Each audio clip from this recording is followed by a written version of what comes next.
Hi everyone, it's Luis again. Listen, today I made a PowerPoint presentation on the 5 basic requirements to successfully grow orchids. So stay tuned and you'll learn all about that. Here we go. So this is a modified presentation that I did a while back. And here we go. It has a picture of the skyline for San Antonio. So it was basically done for San Antonio, but you can modify it according to your conditions. So when you get an orchid, you're concerned about what do you do? Well, it's real easy. As long as you follow the five requirements to grow orchids. Now, there's some problems with growing orchids. The first one is overwatering. The second one is that your pot does not have a drainage.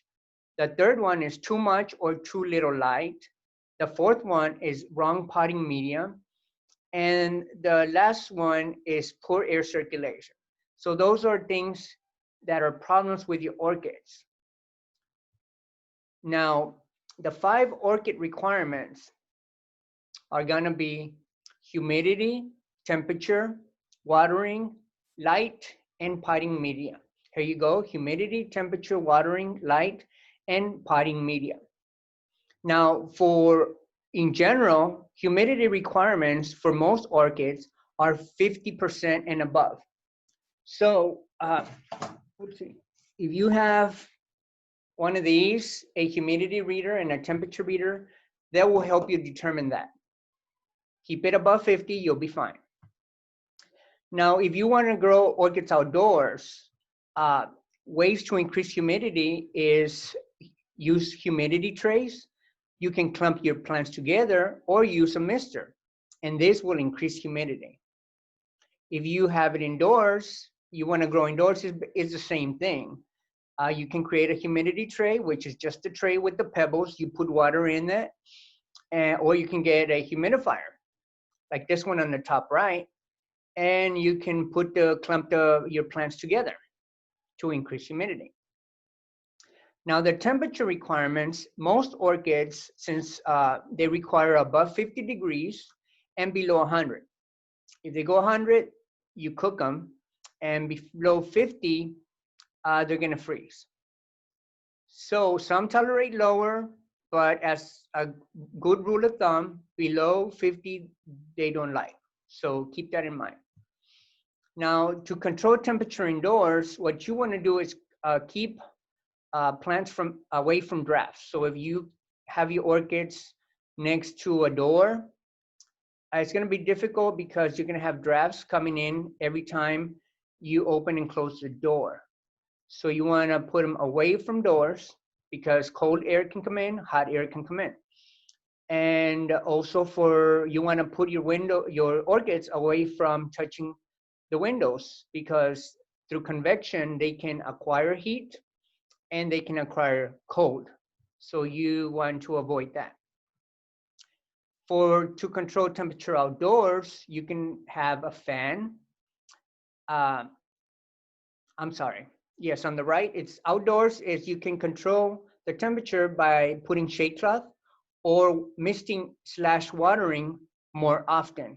If you have them indoors, you can control the temperature by putting a fan, or like most people have air conditioning, you just put it to a desirable temperature.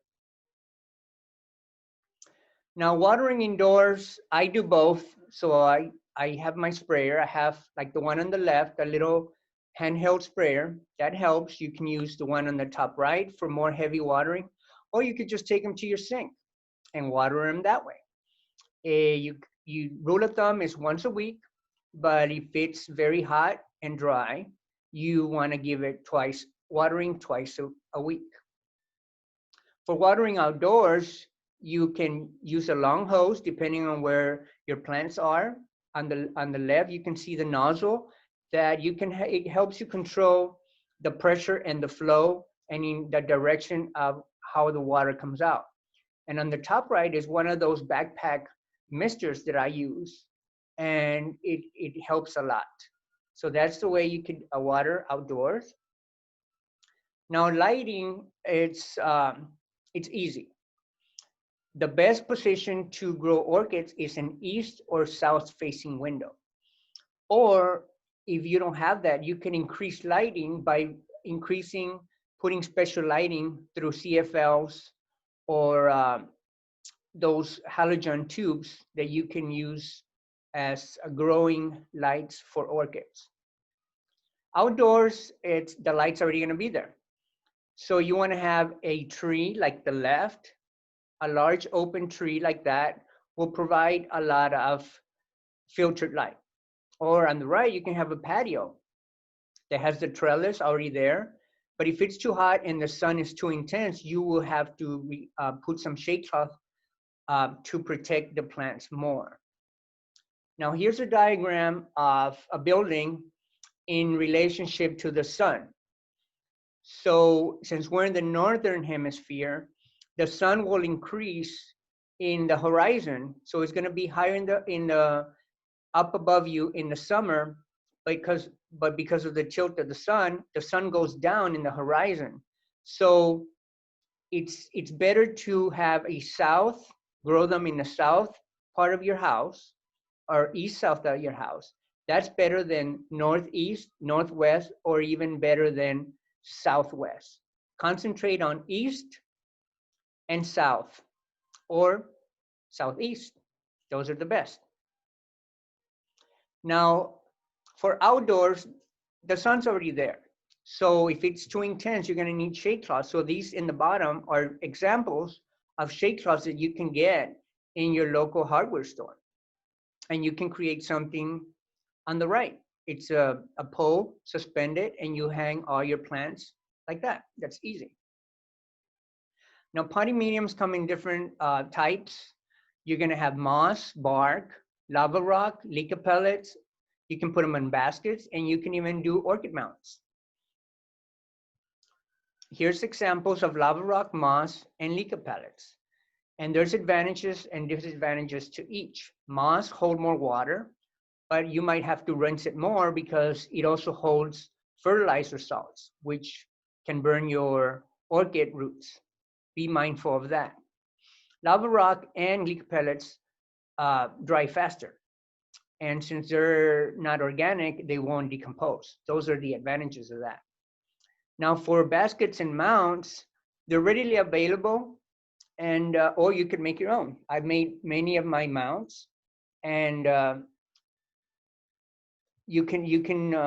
advantage of that is that you don't rot the roots because it gets dry faster. But the drawback is that you're going to have to water more if the plant gets dry too fast. Now, I made a list here of orchids that you can grow indoors. These, you can grow Phalaenopsis up here. You can grow Bulbophyllums. You can grow Paphipetalums. These two are Paphipetalums. Those are really good orchids for indoors, including Maxillarias, which I didn't list there. Now, orchids for outdoors are going to be your highlight orchids like Vandas.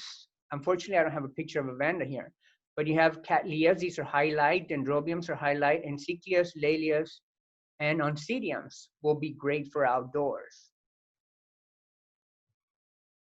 So I posed a question here. Maybe I can be a better grower.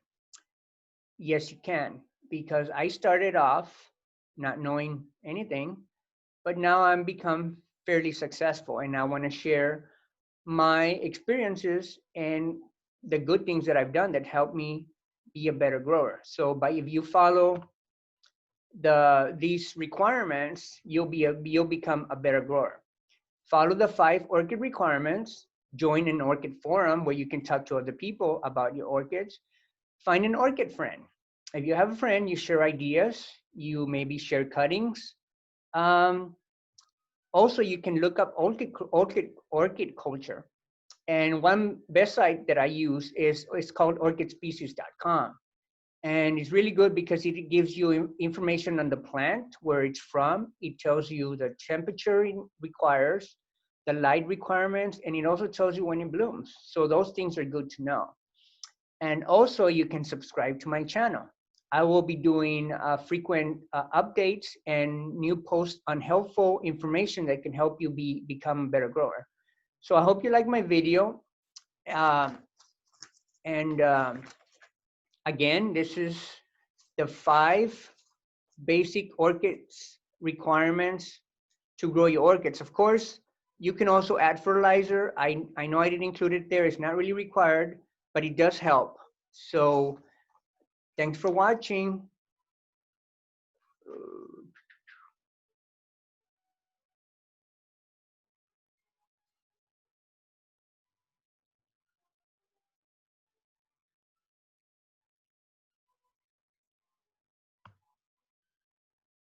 Okay, thanks for watching, everyone. Hope you like my video. Comment and like my video and subscribe. Bye-bye.